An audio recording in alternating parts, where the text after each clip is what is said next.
The afternoon sun was warm and soft, pouring golden light over Main Street. It was one of those peaceful afternoons where the world seemed slower. People were walking back from work, small shops had their doors open, and the smell of fresh bread from the bakery filled the air. The town was quiet, simple, and calm just the way James Porter liked it. James was a man who carried his past not on his face, but in the way he walked. His steps were steady, careful, and disciplined.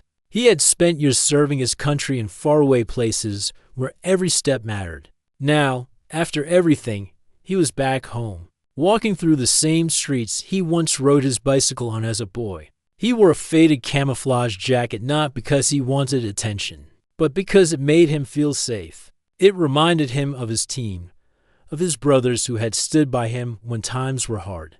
James wasn't rushing anywhere. He was on his way to a little cafe at the corner of the street. It wasn't a fancy place, just an old building with a red roof and a kind owner who had known him since he was young. Every Thursday, James met with an old friend from his service days. They shared coffee, quiet laughter, and memories that most people couldn't fully understand. It was their way of staying connected to the past without letting it control the present. As he walked, people nodded to him. Some recognized him as Mr. Porter, the kind veteran who always helped at the community center. Kids waved at him because he often brought them small candies on weekends. He smiled softly, tipping his head, keeping his pace slow and calm. He was at peace. But sometimes, peace can change quickly. Near the corner, just a few feet from the cafe, James decided to stop and rest for a moment. He leaned slightly against a railing, looking at the people passing by. He pulled out his phone and saw a message from one of his old unit friends, "See you soon, brother." He smiled and tucked the phone back in his pocket. That's when a young police officer across the street noticed him. The officer was new in town, freshly assigned to the precinct only a few weeks earlier. He was eager to do everything right, to show his seniors that he was serious about his job. But being new also meant he didn't know everyone. He didn't know James Porter. He didn't know that this man had spent years protecting the country. All he saw was someone standing alone near a corner for a while. The officer straightened his cap and crossed the street. His steps were quick and sharp. He called out, "Sir, what are you doing here?" His voice was not unkind, but it carried a firmness that could make anyone nervous. James turned slowly and looked at him, a little surprised. "Just waiting for a friend," he said kindly. His tone was calm, respectful. He had dealt with far more intense conversations in his life. This was nothing compared to those days. But the young officer, not recognizing who James was, looked at the situation differently. He had been trained to be alert. He thought standing too long in one place near the precinct looked suspicious. He didn't see a decorated veteran. He saw someone lingering. And sometimes, when people are too focused on following the rules, they forget to read the person in front of them. The officer stepped a little closer. "Sir, I need you to move along. You can't just stand here like this." James was confused but still calm. "Officer," he said politely, "I'm not causing any trouble. I'm just waiting for my friend. We meet here every week. I'm not bothering anyone." The officer didn't like that answer, not because it was wrong, but because he felt James was not taking his words seriously enough. He wanted to appear in control. He wanted to be respected. James, on the other hand, had spent years commanding entire teams. He wasn't the kind of man who panicked easily. That calmness, to the officer, felt like resistance. People nearby started to notice the conversation. A woman walking her dog slowed down. A man buying coffee looked over. It wasn't a scene yet, but something about the air had shifted. James realized what was happening. He lifted his hand slightly in a calm, open gesture. "Look," he said gently, "I can step away if it makes things easier. I don't want any problem." But the officer was already in that mindset where small misunderstandings grow fast. He thought James was refusing at first. He repeated, a little louder, "Sir, I said move." His voice carried that strict edge that can turn a simple moment into something much bigger. James blinked slowly, still trying to stay calm. "All right," he said softly. "I'll walk." But as James moved, His phone slipped out of his pocket and hit the ground with a dull sound. That small sound would later become the thread that connected everything that followed. The phone screen lit up briefly, showing a group chat with old unique friends. Names, some with nicknames like Doc and Sarge, flashed across the screen. They were already on their way to meet him at the cafe, the officer still on edge. Misread James's pause as hesitation. He reached out quickly, his hand firm on James's arm. James froze, not out of fear, but from the old reflex of someone who had been trained for years to stay calm in tense moments. The young officer didn't see the calmness. He only saw someone not moving fast enough. People around grew quiet. The woman with the dog stopped completely. A man whispered, "Isn't that Mr. Porter?" Someone else said softly, "He's a veteran. He's not doing anything wrong." But the officer didn't hear them. His heart was beating fast. He was young, new, and unsure. He felt the pressure of eyes on him and wanted to prove that he was handling the situation correctly. James kept his voice steady. "Son," he said quietly, "please, let me just pick up my phone." But the officer, caught up in his own nervousness, raised his voice again. "Sir, don't move." James stayed perfectly still. His years of training taught him to de-escalate, not argue. But inside, he felt a quiet sadness. Not anger, not fear, sadness. Sadness that the uniform he once wore with pride was now standing in front of him. Not as a brother, but as a wall.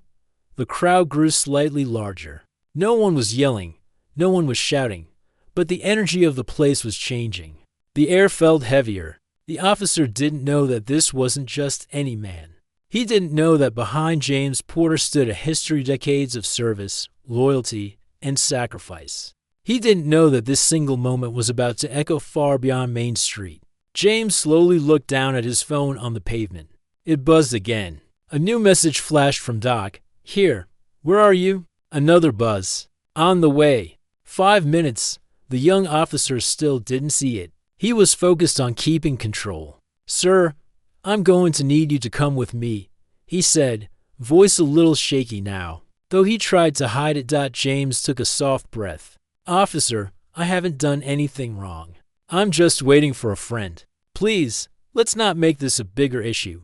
But misunderstandings don't ask for permission. They just happen. And this one was unfolding like a slow chain reaction.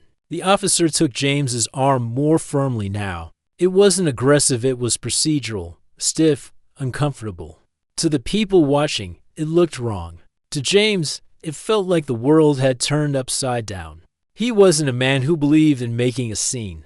His whole life had been about discipline, honor, and quiet strength. So he didn't raise his voice. He didn't fight back. He simply stood there, his head slightly bowed, like someone trying to carry weight without dropping it. A soft wind passed down the street. A flag near the precinct moved gently. The bakery door creaked as someone stepped out to see what was going on. The world around them didn't stop, but it felt like everything slowed down. The officer guided James a few steps toward the edge of the sidewalk. People started whispering more now. "He's a veteran," someone repeated softly. "This isn't right." James heard those words, but he didn't let them show on his face. He wasn't angry at the officer. He could see the nervousness, the inexperience, the fear of making a mistake. He'd seen young soldiers wear that same look before. It wasn't malice. It was pressure. As they moved closer to the precinct steps, James's phone buzzed again. But this time, it wasn't just one message. It was several. His old unit men who once trusted him with their lives were already nearby. They had been planning to meet him anyway. Now they were getting messages he couldn't reply to. Messages that made them wonder why he wasn't answering. James knew these men. He knew how loyal they were. Not in a reckless way, but in a deep, unshakable way. They weren't just friends. They were family born through shared hardship. If something happened to one, the others showed up always. The officer still didn't know who James was. To him, this was just a routine situation. To everyone else, something different was taking shape. The sky, once bright, was beginning to fade into a softer evening color. Shadows stretched across the pavement.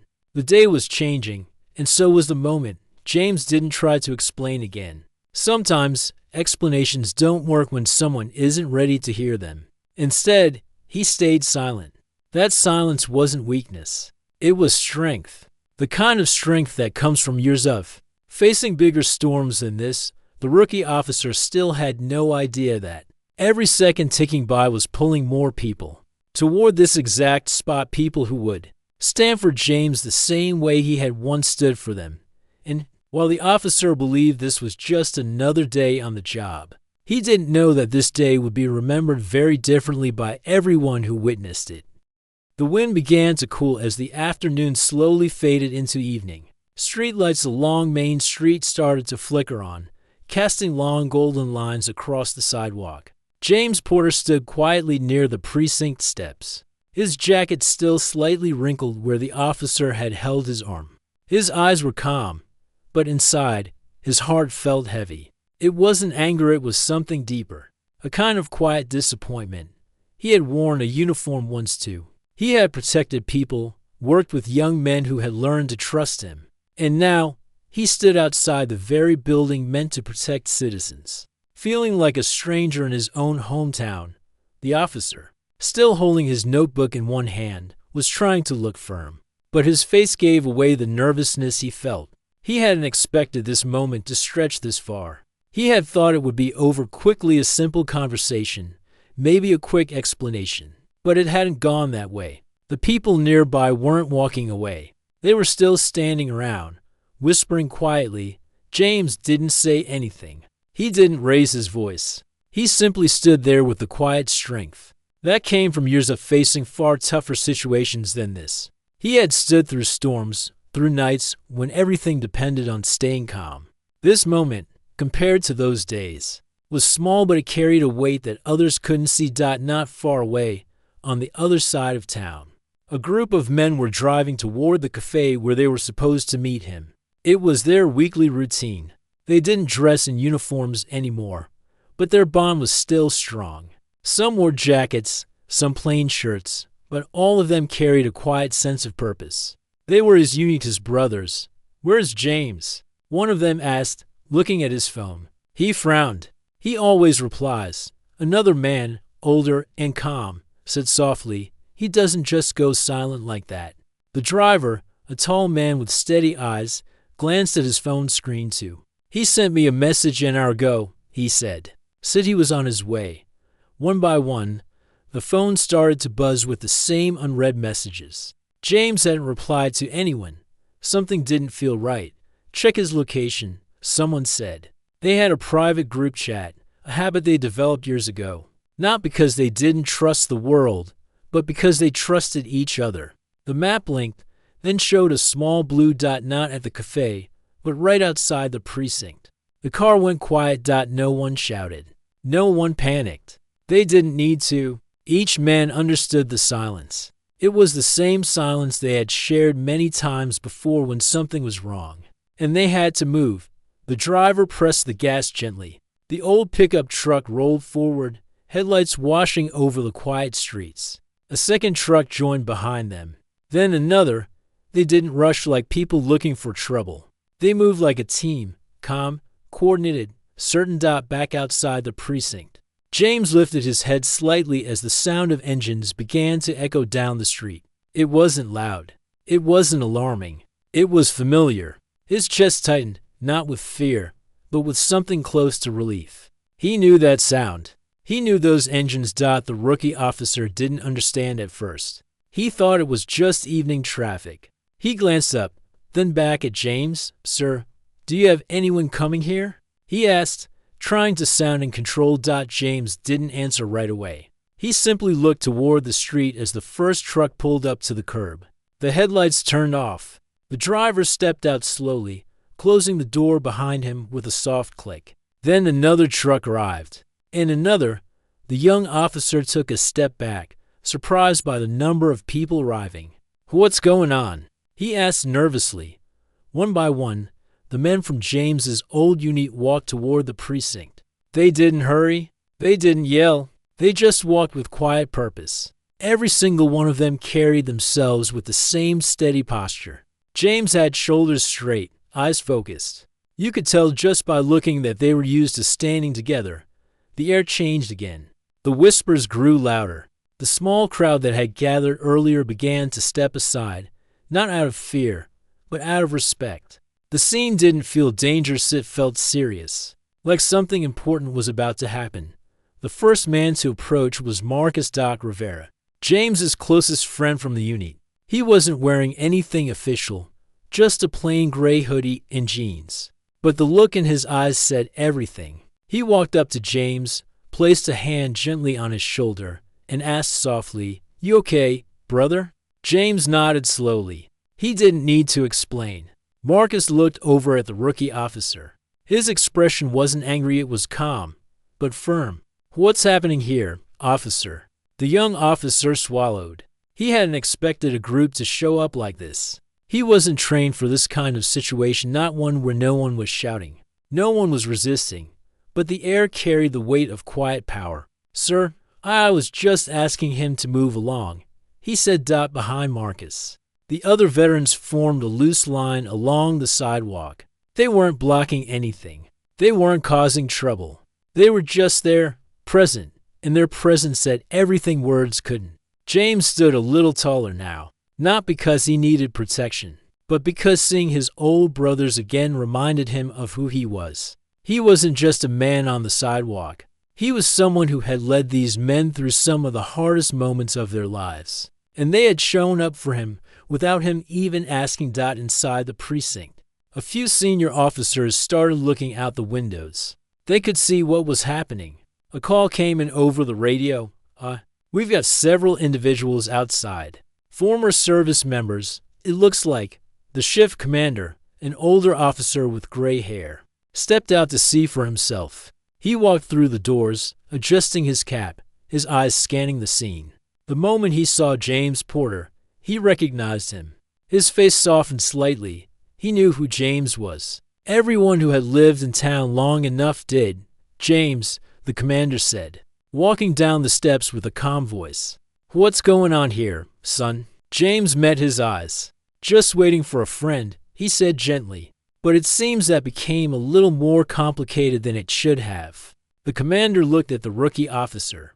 The young man shifted nervously, realizing things had gone farther than he expected. The commander didn't raise his voice. He simply spoke in a steady tone. "Officer, step inside for a moment." The rookie obeyed quietly. The commander turned back to James. "You didn't deserve to be treated like that," he said softly. "I'm sorry this happened." Marcus and the others stood quietly, listening. The crowd was completely silent now. Everyone was watching, not out of fear, out of respect. James didn't hold grudges. He never had. Life had taught him to stay calm even when people didn't understand him. "I know he's new," James said quietly. "I'm not here to make trouble." The commander nodded slowly. "And I know you wouldn't." He turned to the veterans. "Gentlemen, thank you for coming down here. I know this looks serious, but everything is going to be handled properly." Marcus crossed his arms gently. "We trust him," he said, pointing his head toward James. "We just want to make sure he's treated fairly. That's all." And the commander understood. These men weren't outsiders. They were part of the same community. They had served their country. They had helped during storms, community events, even emergencies. They weren't here to make things worse. They were here because their loyalty to James ran deep. The officer who had stopped James earlier stood just inside the glass doors, looking out. His face was pale, and his hands were slightly shaking. He hadn't meant to disrespect anyone.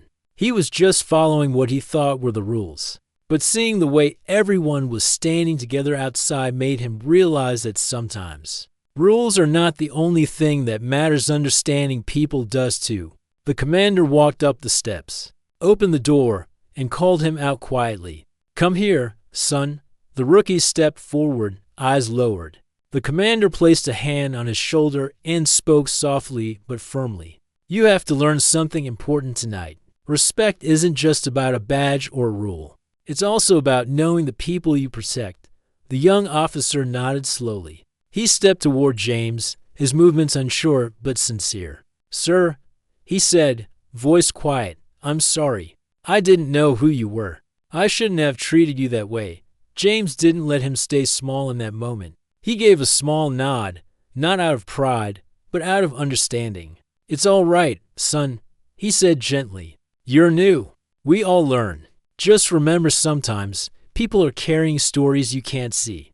Those words settled into the air like something solid. Even the crowd felt them. They weren't just about this one moment, they were about something bigger. About respect, about understanding, about seeing people beyond first impressions. The commander invited James inside for a warm drink to clear the misunderstanding. But James smiled softly and shook his head. "I've got better coffee waiting at the cafe," he said. Marcus chuckled behind him. "That's right. We're late." The crowd slowly began to drift away. But the feeling that filled the air was different now. There wasn't tension anymore. There was a kind of quiet pride. People who didn't even know James well walked away with a story they'd remember. A story about how calm can be more powerful than shouting, and respect can turn a heavy moment into something good. The group of veterans walked James down the street, the sound of their shoes tapping lightly against the pavement. They didn't talk much. They didn't need to. Just being together was enough.